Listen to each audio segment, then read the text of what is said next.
आज गणित का पहला चैप्टर पढ़ेंगे वास्तविक संख्या किसे कहते हैं। तो वास्तविक संख्या किसे कहते हैं, तो ऐसी संख्या जिसमें परिमेय संख्या और अपरिमेय संख्या दोनों आते हैं उसे हम क्या कहते हैं, वास्तविक संख्या कहते हैं। तो वास्तविक संख्या में क्या होता है, परिमेय संख्या और अपरिमेय संख्या दोनों होते हैं। तो परिमेय संख्या किसे कहते हैं, ऐसी संख्या जिसे p/q के रूप में लिखा जाता है उसे क्या कहते हैं, परिमेय संख्या कहते हैं। अपरिमेय संख्या किसे कहते हैं, ऐसी संख्या जिसे p/q के रूप में नहीं लिखा जाता है उसे अपरिमेय संख्या कहते हैं। तो परिमेय संख्या जैसे कि क्या हो जाएगा, हमारा परिमेय संख्या हमारा √4 हो जाएगा, √9 हो जाएगा और √16 हो जाएगा। ये हमारा क्या हो गया, परिमेय संख्या हो गया।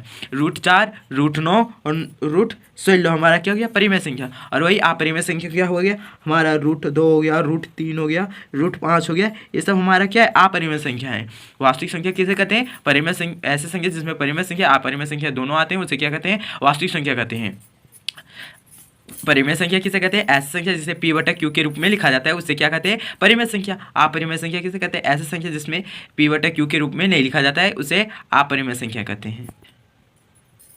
अभाज्य गुणनखंड विधि किसे कहते हैं, तो अभाज्य गुणनखंड विधि किसे कहते हैं, वह विधि जिसमें भाज्य को अभाज्य संख्याओं के गुणनफल के रूप में लिया जाता है उसे अभाज्य गुणनखंड विधि कहते हैं। जैसे कि भाज्य क्या हो गया हमारा 4 हो गया, तो हम इसे 2 × 2, तो 2 × 2 जो हमारा हो गया ये अभाज्य गुणनखंड संख्या है या तो अभाज्य गुणनखंड विधि है, इसे कहते हैं। भाज्य हमारा क्या हो गया, हमारा भाज्य संख्या क्या हो गया, 4 हो गया। भाज्य संख्या क्या हो गया, 4 हो गया। और अभाज्य संख्या क्या हो गया, तो 2 × 2, इसे क्या कहते हैं, अभाज्य गुणनखंड विधि। अभाज्य गुणनखंड विधि, अभाज्य गुणनखंड विधि।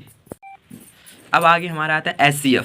तो प्रत्येक संख्याओं में प्रत्येक उभयनिष्ठ अभाज्य गुणनफल की सबसे छोटी घात का गुणनफल को HCF कहते हैं। जैसे कि हमने अभी क्या देखे, 4 हमारा हो गया और 6, तो 4 का अभाज्य गुणनखंड क्या होगा, 2 × 2 और 6 क्या हो जाएगा, 2 × 3। तो ये दोनों संख्या में हमारा कॉमन क्या है, तो कॉमन हमारा 2, ये 2, तो ये दोनों संख्या में कॉमन क्या है, 2। तो हमारा HCF क्या हो जाएगा, हमारा 2 हो जाएगा। HCF क्या हो जाएगा, हमारा 2 हो जाएगा। अब हमारा आता है LCM। तो प्रत्येक संख्याओं में संबंध प्रत्येक अभाज्य गुणनखंड की सबसे बड़ी घात का गुणनफल LCM कहलाता है। जैसे कि हमारा अभी देखें 4 और 6, 2 × 2 हमारा 2 × 3, तो यहाँ हमारा 2 का घात 2 हो जाएगा और यहाँ 2 का घात 1 और 3 का घात 1। तो यहाँ देखेंगे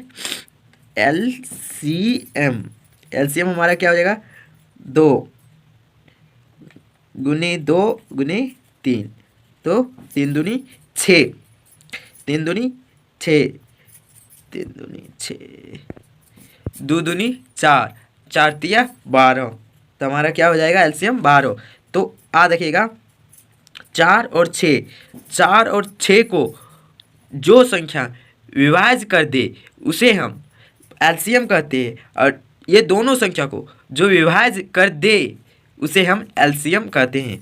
जैसे कि HCF हमारा यहाँ क्या हो जाएगा, दोनों में 2 हो जाएगा, तो ये क्या हो रहा है, 2 से भी कट रहा है, 4 2 से भी कट रहा है और 6 2 से कट रहा है, तो हमारा HCF क्या हो जाएगा, 2। और LCM हमारा क्या हो जाएगा, 12, जो कि 4 से भी कट रहा है और 6 से भी।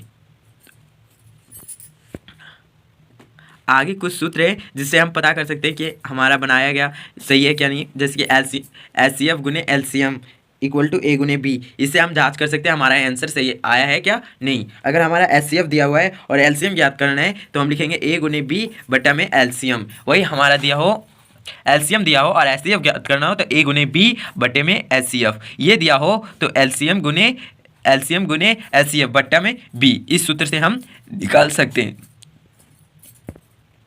अगर अच्छा लगा तो लाइक और सब्सक्राइब करें।